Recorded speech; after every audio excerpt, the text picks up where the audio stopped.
একটি বাইক, একটি ভ্যান এবং একটি লরির গতির অনুপাত 3:5:2।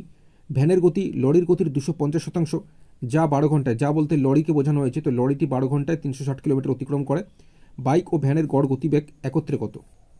কোশ্চেনে অনুপাতের দিক দিয়ে প্রথমে বলে দিয়েছে বাইক, ভ্যান এবং লরির গতিবেগের অনুপাত 3:5:2, অর্থাৎ অনুপাতে লরির গতিবেগ কত আছে? 2। যেটা সঠিকভাবে আমরা এখান থেকে পেয়ে যাবো। যা বলতে লরিটিকে বোঝানো হয়েছে, লরিটি 12 ঘন্টায় 360 কিলোমিটার অতিক্রম করলে 1 ঘন্টায় যাবে 360/12, কাটাকুটি করলে 12 দিয়ে 360 কাটলে 30 হচ্ছে, মানে 30 কিলোমিটার।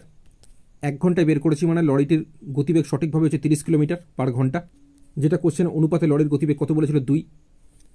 এবার আমি দেখতে পাচ্ছি অনুপাতে 2 এর সাথে 15 গুণ করলে 30 হচ্ছে। সেক্ষেত্রে ভ্যান এবং বাইকের গতিবেগ সঠিকভাবে পাওয়ার জন্য আমরা এখানে 15 গুণ করবো, এখানেও 15 গুণ করবো। সেক্ষেত্রে ভ্যানের গতিবেগ সঠিকভাবে হয়ে যাবে 5-এর সাথে 15 গুণ করলে 75, বাইকের গতিবেগ সঠিকভাবে হয়ে যাবে 3-এর সাথে 15 গুণ করলে 45। কোশ্চেনে বলেছে বাইক ও ভ্যানের গড় গতিবেগ কত? সেক্ষেত্রে গড় বের করতে হলে যোগফলকে যতগুলো গাড়ি তত দিয়ে ভাগ করতে হবে। যেমন এখানে 2টো গাড়ি আছে, তাই 2 দিয়ে ভাগ করব। তো বাইকের গতিবেগ সঠিকভাবে 45 কিলোমিটার পার ঘন্টা, ভ্যানের হচ্ছে 75 কিলোমিটার পার ঘন্টা, যোগ করলে 120 কিলোমিটার পার ঘন্টা। এবার এই যোগফলকে যেহেতু 2টো গাড়ি, তাই 2 দিয়ে ভাগ করবো, মানে 120কে 2 দিয়ে ভাগ করলে বা কাটাকুটি করলে 60 কিলোমিটার পার ঘন্টা। অপশানে সঠিক উত্তর। একটি হলঘরের দৈর্ঘ্য প্রস্থ থেকে 5 মিটার বেশি। যদি হলঘরের ক্ষেত্রফল 84 মিটার স্কোয়ার হয়, তবে হলঘরের দৈর্ঘ্য ও প্রস্থ কত? তো অঙ্কটা আমি অপশন টেস্ট করে করাচ্ছি। তো কোশ্চেন দেখো, প্রথমে বলেছে হলঘরের দৈর্ঘ্য প্রস্থ থেকে 5 মিটার বেশি। এর মানে হচ্ছে দৈর্ঘ্য এবং প্রস্থের মধ্যে বিয়োগফল হচ্ছে 5 মিটার। তো আমরা অপশন টেস্ট করে দেখব কোনটাতে 5 মিটার হচ্ছে। অপশন এতে যদি আসে 13 থেকে 8 বিয়োগ করলে 5 মিটার হচ্ছে, অপশন এ সঠিক উত্তর হতে পারে। অপশন বিতে যদি যায় 11 থেকে 6 বিয়োগ করলেও 5 হচ্ছে, মানে অপশন বিও হতে পারে। অপশন সিতে দেখতে পাই 14 থেকে 6 বিয়োগ করলে 8 মিটার হচ্ছে, কিন্তু কোশ্চেন আছে 5 মিটার, ফলে অপশন সি কোনোভাবেই সঠিক উত্তর হবে না। অপশন ডিতে থেকে 12 থেকে 7 বিয়োগ করলে এটাতেও 5 মিটার আসছে, কোশ্চেনের সাথে মিলছে, তাই অপশন ডিও সঠিক উত্তর হতে পারে। তাহলে এ, বি এবং ডি এর মধ্যে কোনটা সঠিক উত্তর সেটা সঠিকভাবে বোঝার জন্য কোশ্চেনে যে দ্বিতীয় লাইনে বলেছে হলঘরের ক্ষেত্রফল 84 মিটার স্কোয়ার। এবার দেখো কোশ্চেনটা দেখে আমরা বুঝতে পারছি যে হলঘরটা আয়তকার, এবং সেক্ষেত্রে আয়তক্ষেত্রের ক্ষেত্রফল বের করার ফর্মুলা আমরা জানি দৈর্ঘ্য গুণ প্রস্থ। সেক্ষেত্রে অপশন টেস্ট করে করলে যেটাতে আমরা গুণ করে দেখবো 84 আসছে, সেটাই সঠিক উত্তর হবে। তো অপশন এতে 13-এর সাথে 8 গুণ করলে 104 হয়, কিন্তু এখানে 84 আছে, ফলে অপশানে কোনোভাবেই সঠিক উত্তর হবে না। অপশন বিতে দেখো 11-এর সাথে 6 গুণ করলে 66 হয়, কিন্তু এখানে 84 আছে, ফলে অপশন বিও সঠিক উত্তর হবে না। সি তো আমরা বলেই দিয়েছি হবে না, তাহলে ডি সঠিক উত্তর হবে। তবুও তোমরা চেক করতে পারো, 12-এর সাথে 7 গুণ করলে 84 হচ্ছে, কোশ্চেনে দেখো 84 আছে, তাই অপশন ডি সঠিক উত্তর হবে। অর্থাৎ হলঘরের দৈর্ঘ্য হয়ে যাবে 12 মিটার, প্রস্থ হয়ে যাবে 7 মিটার।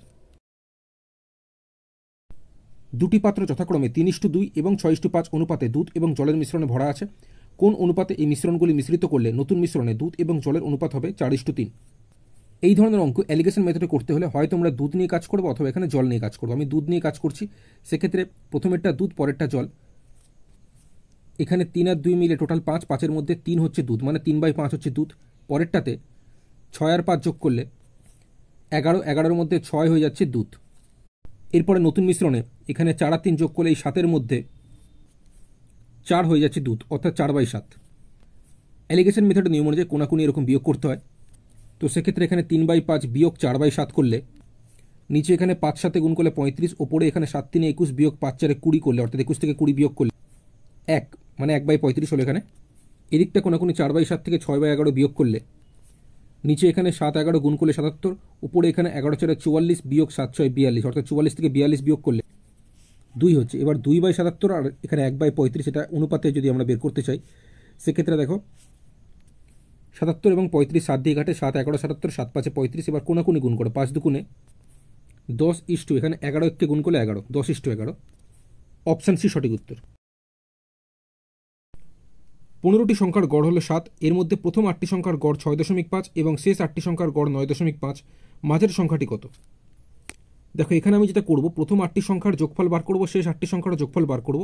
তাহলে 8 আর 8 যোগ করলে 16টি সংখ্যা হয়ে যাচ্ছে। সেক্ষেত্রে সেই 16টি সংখ্যার যোগফল থেকে এখানে এই 15টি সংখ্যার যোগফল আমরা মাইনাস করে দেবো, তাহলে মাঝের সংখ্যাটি, অর্থাৎ 16 থেকে 15 বিয়োগ করলে একটা সংখ্যা থাকে, সেটাই হয়ে যাবে মাঝের সংখ্যা।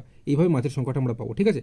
তাহলে আমি কি বললাম, যে প্রথম 8টি সংখ্যার গড় বলেছে 6.5, গড় থেকে যখন আমি যোগফলে যাব আমাদের গুণ করতে হয়। তাহলে প্রথম 8টি সংখ্যার যোগফল হয়ে যাবে 6.5-এর সাথে 8 গুণ করলে 52.0, দশমিকের পর 0 কেটে যায়। তো সেক্ষেত্রে প্রথম 8টি সংখ্যার যোগফল আমরা পেলাম 52। এবার শেষ 8টি সংখ্যার গড় বলেছে 9.5, আমি যখন যোগফলে যাব গড় থেকে তখন গুণ করতে হয়। 8-এর সঙ্গে 9.5 গুণ করলে 76.0। এবার দশমিকের পর 0 থাকলে সেই 0 কেটে যায়, তাহলে শেষ 8টি সংখ্যার যোগফল আমরা পেলাম কত? 76। তাহলে এখানে প্রথম 8টি সংখ্যার আর শেষ 8টি সংখ্যার যদি আমরা যোগ করি 52 সাথে 76 যোগ করলে 128 পেলাম, টোটাল এই 16টি সংখ্যার যোগফল। যদিও কোশ্চেনে 15টি সংখ্যার আছে, এবার 15টি সংখ্যার আমরা যোগফল বের করবো এই গড় থেকে। গড় থেকে যখন যোগফলে যাব 15 সাথে গুণ করলে 15টি সংখ্যার যোগফল আমরা পেলাম কত, 105। এবার এখানে প্রথম 8টি এবং শেষ 8টি এই হিসেবে আমরা টোটাল 16টি সংখ্যার যোগফলে 128 থেকে 15টি সংখ্যার যোগফলে 105 বিয়োগ করে দিলে ওই একটি সংখ্যা মানে মাঝের সংখ্যাটি আমরা পাবো। তো 128 থেকে 105 বিয়োগ করলে 23 হচ্ছে। অপশন সি 23 সঠিক উত্তর হবে।